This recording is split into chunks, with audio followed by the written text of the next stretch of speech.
I have been joined on phone by John Peter Amewu. He is the Director of Policy and Research at the Africa Center for Energy Policy, ASEP. And we're trying to find out from him if the policy, the measure taken, does not make GNPC too powerful. And of course, if the Center for Africa for Energy Policy, they have a lot of moves to take over the gas company, and what they make of that right here on News Today. Hello, Mr. Amewu. Hello, Mr. Amewu. Thank you so much for joining us. Hello. Thank you so much for joining us here on Joy News Today. Yeah, good afternoon, please. Yeah. Yes, so the move, don't you think it would make GNPC too powerful? I have actually not been listening. Is it about the takeover? Yes, please. No, the takeover actually is not going to make GNPC powerful. But what we estimate is that it's going to put GNPC in a very competitive platform, broaden its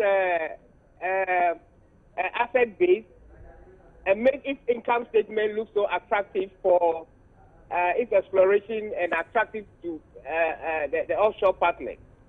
Don't forget, GNPC intends going into the international market to, capitalize itself.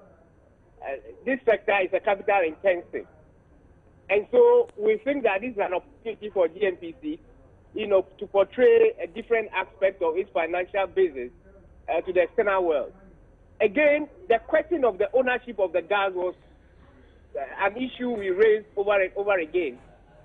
Under the exploration and production law of this country, the only agency that owns the gas now is GNPC. Ghana Gas has no gas. So how is Ghana Gas going to process the gas that it has no title over? The only way Ghana Gas can have the gas is when GNPC assigns the ownership to Ghana Gas. And if GNPC is not willing to do that, why don't you transfer the gas back to GNPC under its normal ownership title? When that is done, it again sends signal to the players offshore that they know the player they are dealing with. Currently, there's a lot of controversy over who really owns gas. And so I think this takeover is good, it's in the right direction. It brings a lot of core competence to bear on the Ghana Gas Company. Don't forget, most of the technical staff that started the implementation of the gas infrastructure project were staff that were coming from GNPC. This demonstrates clearly that GNPC has gotten the capacity in terms of the capability to be able to, execute such a project. They have done it before, as the West Africa gas pipeline.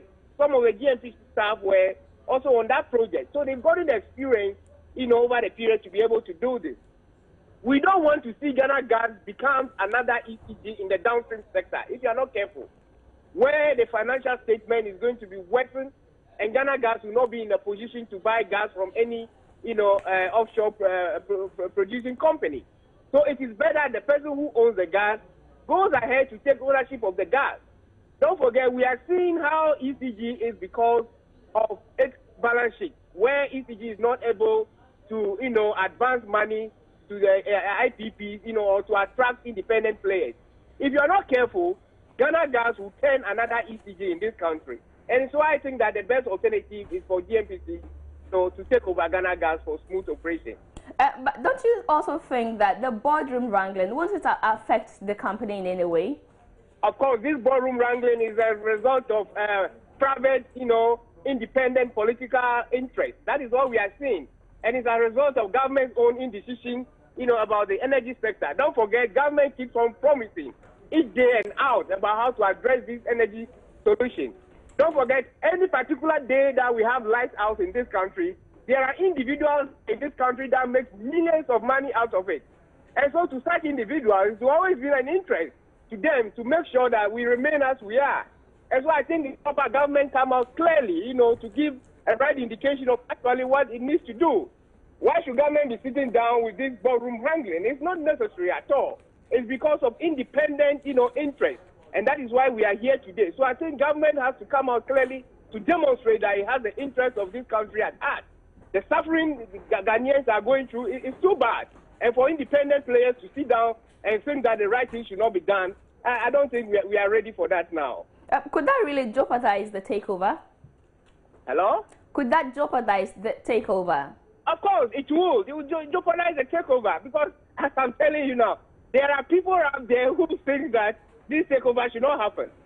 I mean, you and I, we are clearly aware, and there are some others who also think that it should take over. But I think the majority of Ghanaians will benefit when this takeover is implemented. You see, we don't want to see an institution that becomes a political hub of government where political favorites will be employed. You know, as a result of the creation of Ghana Gas, you know, some people raise a lot of concern that this is going to be a political organization where political activities will be passed. And we are witnessing that. We don't want, you know, a sensitive knowledge hub industry like Ghana Hub to become a political hub. Not at all. So those who are politically interested in mismanagement of Ghana gas must, you know, take their hand out and allow the experts to play it over. And this is what we think should be done. So GNPC takeover, I think it's appropriate, it's right, and I think this is one of the best decisions government is about to take. And if he's able to do that, Ghanaians, you know, in general, will benefit from this takeover.